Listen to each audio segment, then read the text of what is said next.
Morning. চলো আজকে আমরা রক্তের উপাদানগুলো নিয়ে আলোচনা করব। রক্তের মধ্যে রক্ত কেমন, আগের দিন আলোচনা হয়েছে, আগের আলোচনাতে যে রক্তের প্রকৃতি কেমন, তরল। তো রক্তের মধ্যে এই তরলটার মধ্যে কি কি থাকে এসব জানার চেষ্টা করি। তো রক্তের বেশিরভাগ অংশ অর্থাৎ অর্ধেকেরও বেশি পরিমাণ আছে তরল পদার্থ। এই তরলটা মূলত জল। তো রক্তের উপাদানগুলোকে দুটো ভাগে প্রথমত ভাগ করি। একটা হচ্ছে ওই তরল অংশ রক্তের, যাকে আমরা বলি রক্ত রস, আর রক্তের কিছু সাকার উপাদান অর্থাৎ রক্ত কণিকা সহ অন্যান্য যে রক্ত কণিকাগুলো, এই একটা ভাগ। তাই রক্তের উপাদানগুলো চলো জানি। রক্তের উপাদান,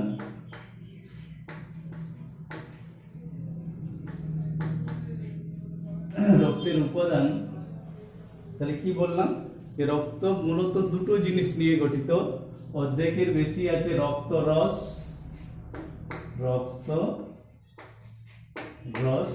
এর পরিমাণ প্রায় 55%।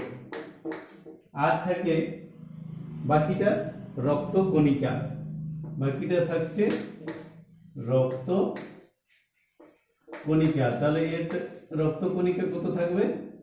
45%।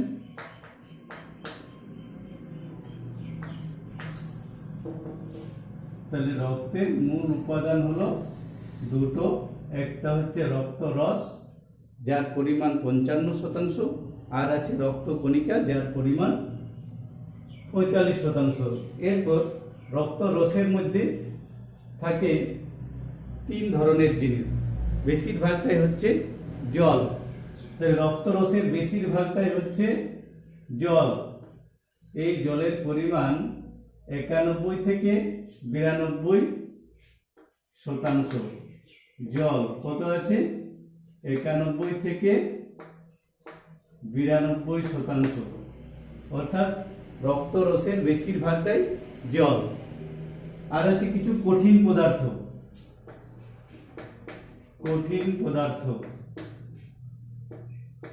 এর পরিমাণ হচ্ছে 8 থেকে 9%। আর সামান্য কিছু গ্যাসীয় উপাদান,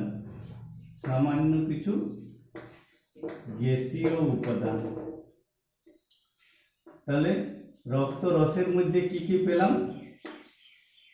জল, বেশিরভাগটা জল, 91 থেকে 92% জল। কিছুটা আছে কঠিন পদার্থ 8 থেকে 9%, আর সামান্য পরিমাণে কিছু গ্যাসীয় উপাদান বা গ্যাসীয় পদার্থ। এই কঠিন পদার্থগুলোকে আবার, যে কঠিন পদার্থগুলো আছে সেগুলোকে দুটো ভাগে ভাগ করা হয়, অজৈব পদার্থ ও জৈব পদার্থ।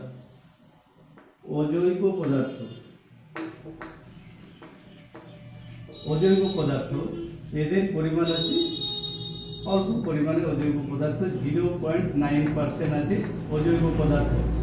কি কি থাকতে পারে এই অজৈব পদার্থগুলো?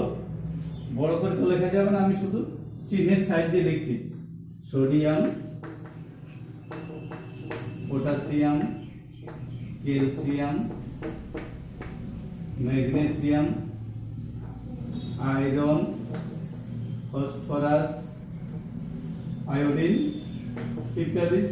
তাহলে এই সমস্ত অজৈব উপাদান রক্ত রসের মধ্যে আছে। এদের মোট পরিমাণ 0.9%। আর আছে জৈব পদার্থ,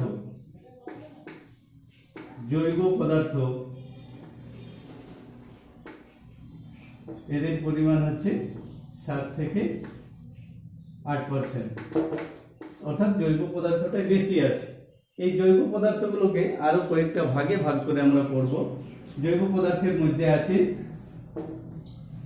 শর্করা,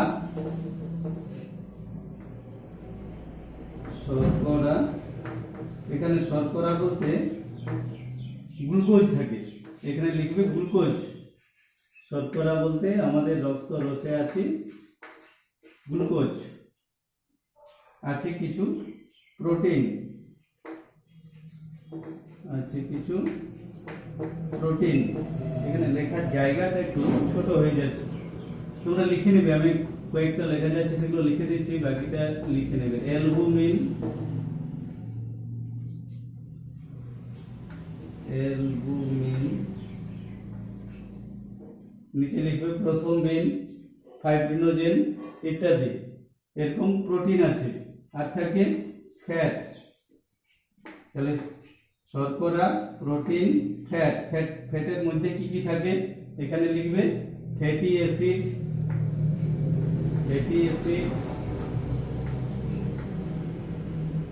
গ্লিসারল,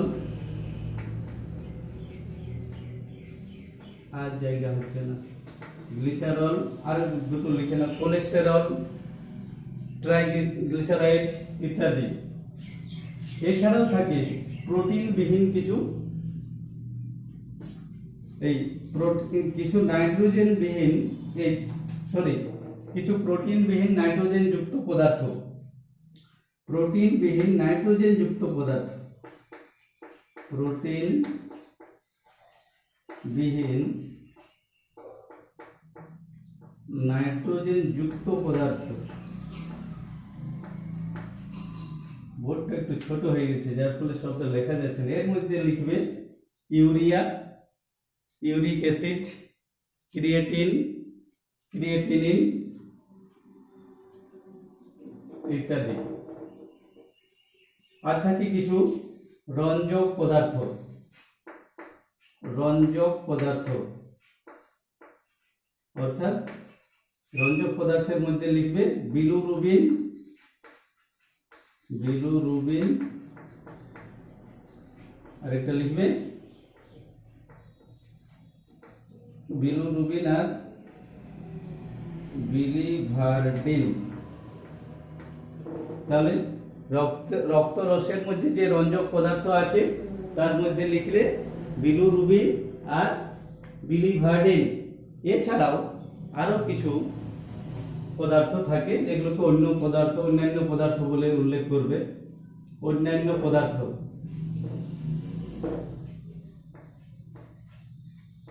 এটা তোমাদের দেখতে মনে হচ্ছে অসুবিধা হবে, বোর্ডটা ছোট হয়ে গেছে তো। অন্যান্য পদার্থের মধ্যে এখানে লিখে নাও উৎসেচক, ভিটামিন, হরমোন ইত্যাদি, উৎসেচক, হরমোন, ভিটামিন ইত্যাদি।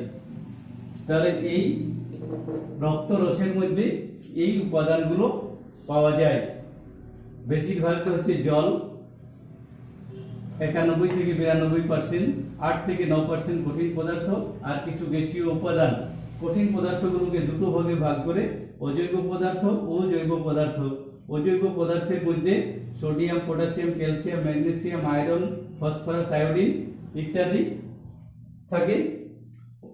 জৈব পদার্থগুলোকে আমরা ভাগ করেছি, জৈব পদার্থগুলোকে কয়েকটা ভাগে ভাগ করা যায়। শর্করা, শর্করা গ্লুকোজ রূপে শর্করা থাকে। প্রোটিন, প্রোটিনের মধ্যে অ্যালবুমিন, গ্লোবিউলিন, প্রথম বিন, ফাইব্রিনোজেন ইত্যাদি প্রোটিন থাকে। ফ্যাট থাকে, ফ্যাটি অ্যাসিড, গ্লিসারল, কোলেস্টেরল ইত্যাদি রূপে।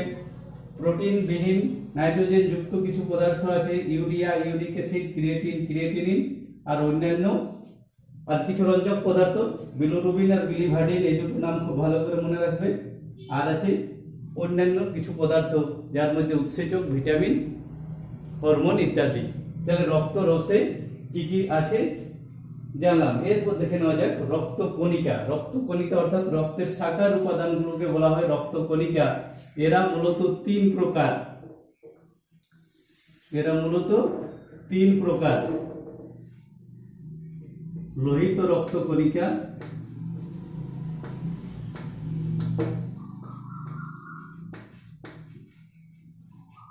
বা আরবিসি, এটাও লিখে রাখবে, রেড ব্লাড কর্পাসল। পুরো নামটা পড়ে তোমাদের, লোহিত রক্ত কণিকার পুরো নাম কি?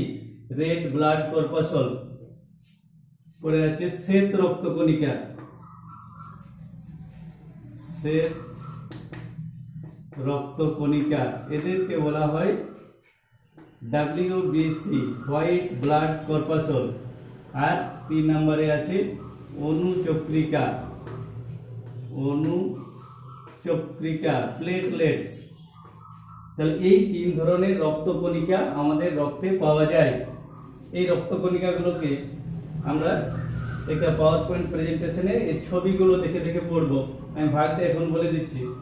এই শ্বেতকণিকা আবার আছে 5 ধরনের শ্বেতকণিকা দেখতে পাওয়া যায়। এই 5 ধরনের মধ্যে যদি এদেরকে 5 ভাই হিসেবে তুলনা করো তাহলে দেখবে 3 ভাইয়ের খুব মিল আছে, তাদেরকে বলা হয় গ্র্যানুলোসাইট। আর 2 ভাই আলাদা, তারা আলাদা রকম একটু, তাদেরকে বলা হয় অ্যাগ্রানুলোসাইট। তাহলে শ্বেত রক্তকণিকাকে দুটো ভাগে ভাগ করছে, অ্যাগ্রানুলোসাইট, গ্রানুলোসাইট। এই গ্রানুলোসাইট কথার অর্থ হচ্ছে এদের মধ্যে কোনো দানা দেখতে পাওয়া যায় না। পরে ছবিগুলো দেখাবো তোমাদেরকে শ্বেতকণিকা, তখন দেখবো যে অ্যাগ্রানুলোসাইট যে শ্বেত রক্তকণিকা তাদের মধ্যে কোনো দানা থাকবে না। এরা হচ্ছে দু প্রকার, লিম্ফোসাইট আর মনোসাইট। তাহলে দেখো দুজনের নামের মধ্যে মিল আছে, লিম্ফোসাইট আর মনোসাইট। আর গ্রানুলোসাইট যে শ্বেত রক্তকণিকাগুলো তাদের মধ্যেও কিছু নামের মধ্যেও মিল খুঁজে পাবো আমরা। গ্রানুলোসাইট মানে এদের সাইটোপ্লাজমে কিছু দানা দেখতে পাওয়া যাবে। এরা হচ্ছে নিউট্রোফিল,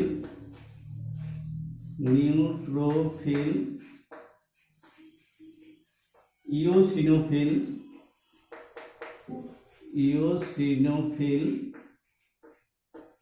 আর বেসোফিল। দেখো নামগুলোর মধ্যেও মিল আছে, নিউট্রোফিল, ইওসিনোফিল, বেসোফিল।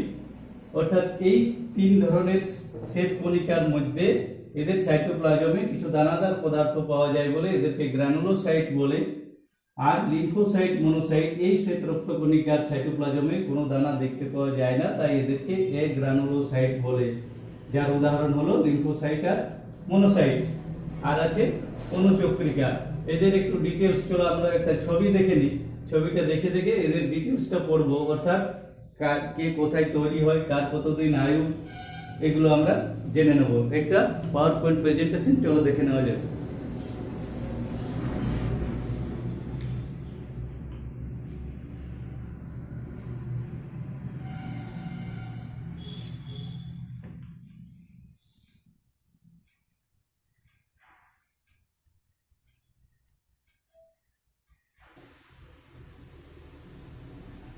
তাহলে এবার আমরা দেখে নেব এই 3 ধরনের রক্তকণিকাগুলো, তাদের একটু ছবি দেখি কেমন আছে এগুলো।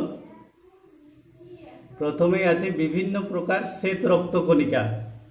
দেখো বলেছিলাম যে 3 জন আলাদা, আর 3 জনের মধ্যে মিল আছে, আর 2 জন আলাদা ধরনের, তাদের 2 জনের মিল আছে। তো এই শ্বেত রক্তকণিকাগুলোকে আমরা যেভাবে ভাগ করেছিলাম,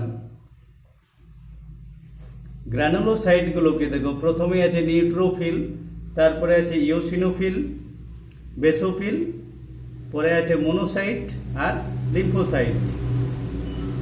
এই নিউট্রোফিলগুলো উৎপত্তি হয় লোহিত অস্থিমজ্জায় মায়েলোব্লাস্ট কোষ থেকে। এই কোষটার নাম মনে রাখবে। নিউট্রোফিল উৎপন্ন হয় অস্থিমজ্জার মায়েলোব্লাস্ট কোষ থেকে। এদের আয়ুষ্কাল অর্থাৎ এরা বেঁচে থাকে 10 থেকে 14 দিন।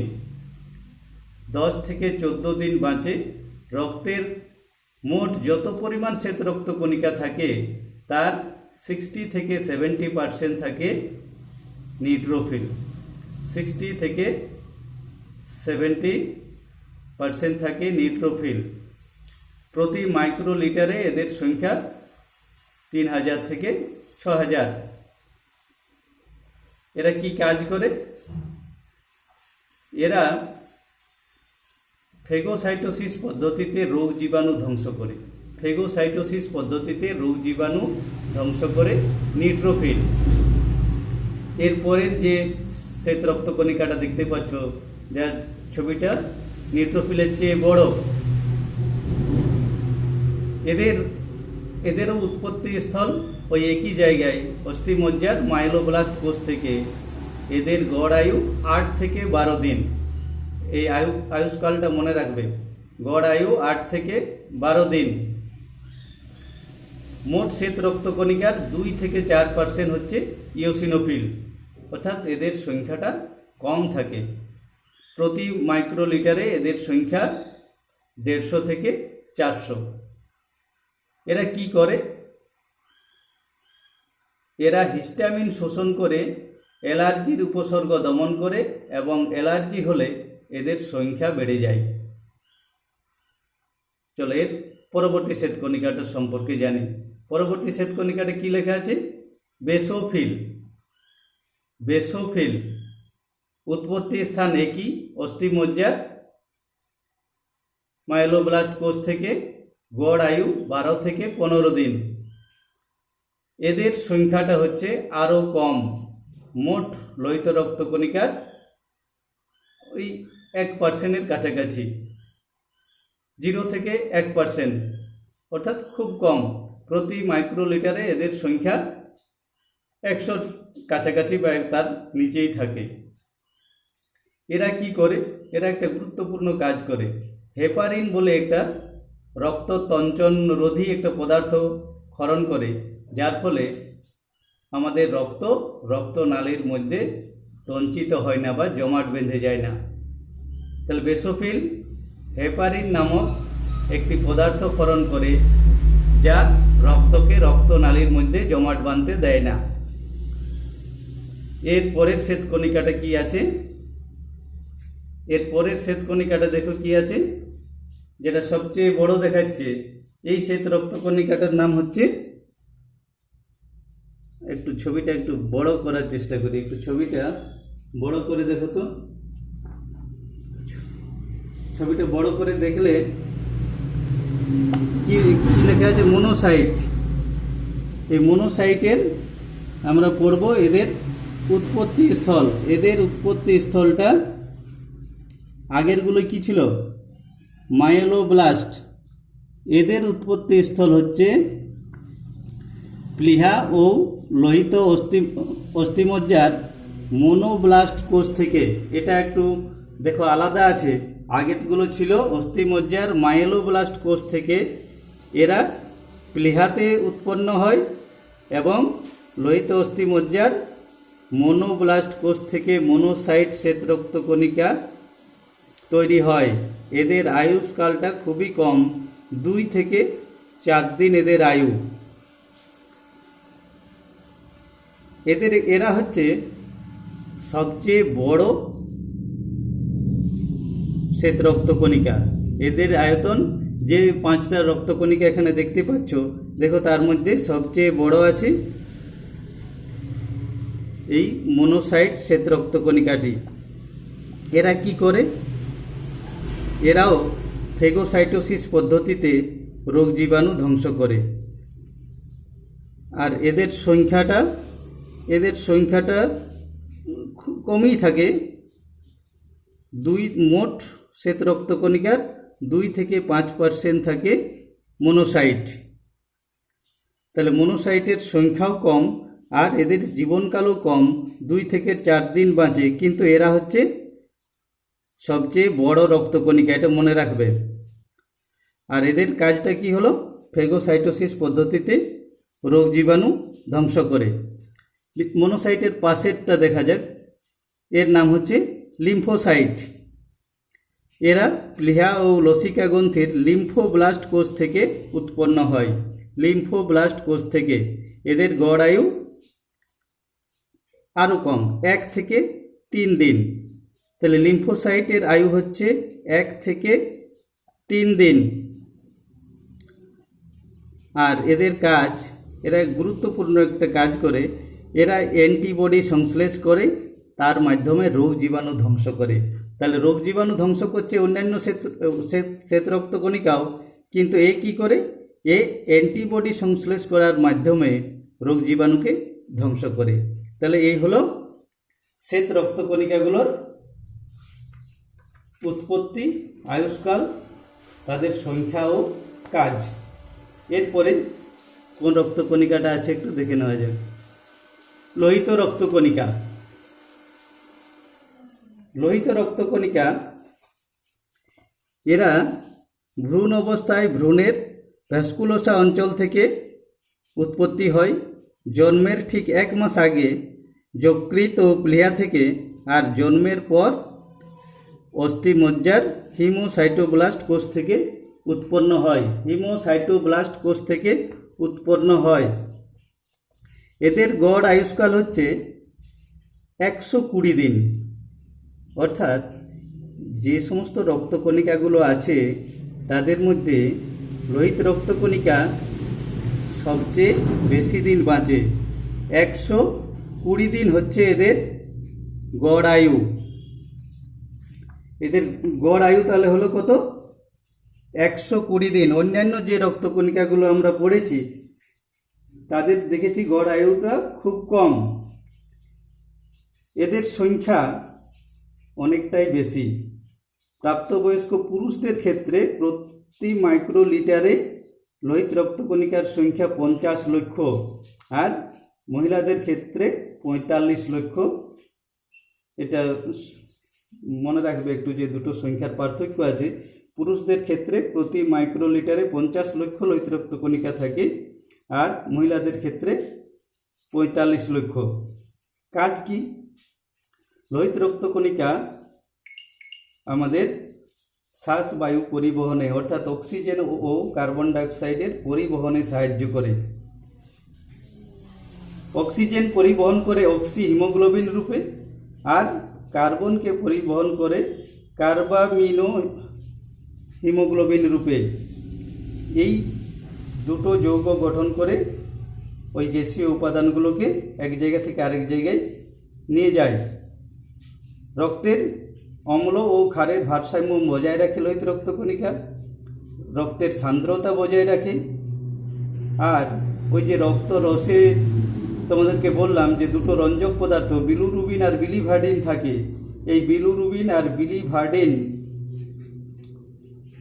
তৈরিতে সাহায্য করে লোহিত রক্তকণিকা।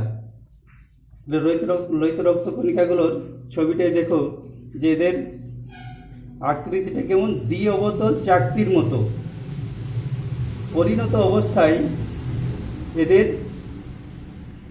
নিউক্লিয়াস মাইটোকন্ড্রিয়া থাকে না, এবং সাইটোপ্লাজমে প্রচুর লৌহ ঘটিত শ্বাসরঞ্জক হিমোগ্লোবিন থাকে।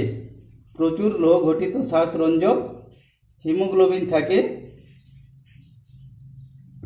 লোহিত রক্তকণিকার মধ্যে। তাহলে দ্বি অবতল চাকতির মতো দেখতে পাচ্ছ তো?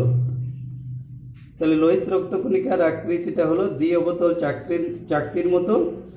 পরিণত অবস্থায় এখানে নিউক্লিয়াস থাকে না। এর পরবর্তী যে রক্তকণিকাটা চলো দেখে নেওয়া যাক। এটা হচ্ছে অনুচক্রিকা। উৎপত্তি স্থল হচ্ছে লোহিত অস্থিমজ্জার মেগা ক্যারিওসাইট কোষ থেকে উৎপন্ন হয় অনুচক্রিকা। এদের আয়ুষ্কাল 5 থেকে 9 দিন। এরা হচ্ছে নিউক্লিয়াসবিহীন দ্বি অবতল চাকতির মতো বা গোলাকার বা ডিম্বাকার। এদের সংখ্যা প্রতি মাইক্রোলিটারে মোটামুটি 2.5 লক্ষ থেকে 5 লক্ষ। কাজ কি করে? এরা রক্ত তঞ্চনে সাহায্য করে। ক্ষতিগ্রস্ত রক্তজালকের গায়ে আটকে গিয়ে মেরামতির কাজে সাহায্য করে অনুচক্রিকা। অর্থাৎ কোনো জায়গায় যদি আমাদের কেটে যায়, সেখানে রক্তক্ষরণ শুরু হয়, সেই রক্ত পড়াটা বন্ধ করতে সাহায্য করে অনুচক্রিকা। তাহলে এই হলো আমাদের বিভিন্ন প্রকার রক্তকণিকা বা রক্তের অন্যান্য উপাদানগুলো। তাহলে এখান থেকে এটা ভালো করে তোমরা রিডিং দেবে, বারবার বেশ কয়েকবার পড়বে। এখান থেকে আজকের প্রশ্নগুলো লিখে নাও। রক্ত রস কাকে বলে? রক্তে রক্ত রস ও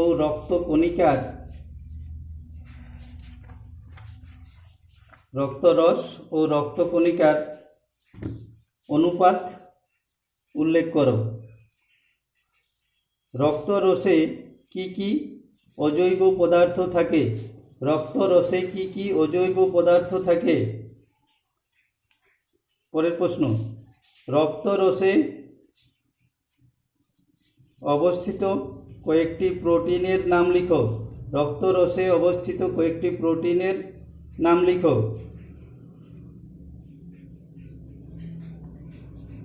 তারপরের প্রশ্ন, রক্তরসে থাকা দুটো রঞ্জক পদার্থের নাম লিখো।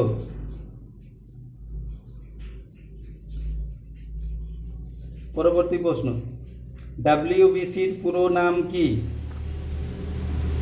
পরেরটা, আরবিসির পুরো নাম কি?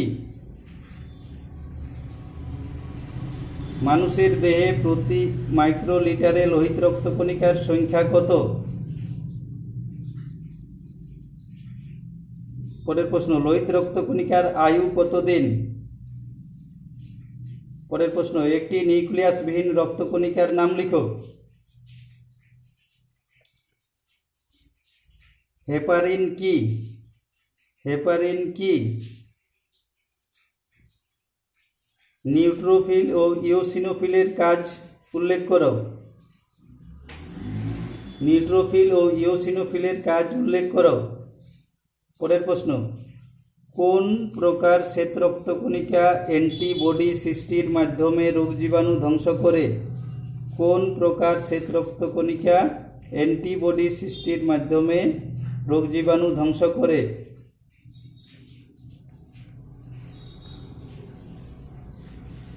পরবর্তী প্রশ্ন, সবচেয়ে বড় রক্তকণিকাটির নাম কি? সবচেয়ে বড় রক্তকণিকাটির নাম কি?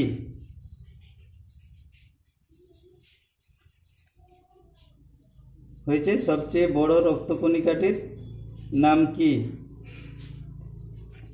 আরেকটা কাজ হচ্ছে, এই রক্তকণিকাগুলোর বিভিন্ন প্রকার শ্বেত রক্তকণিকাগুলোর ছবিটা আরেকবার দেখিয়ে দিচ্ছি। এই ছবিগুলো আঁকবে আর এগুলো কালকে হোয়াটসঅ্যাপে পাঠাবে। এই ছবিগুলো তোমাদের বইয়েও দেখবে দেওয়া আছে। এই ছবিগুলো ভালো করে এঁকে কালকে পাঠাবে আর এই সমস্ত উত্তরগুলো। ঠিক আছে, চলো আজকে এখানে রাখি।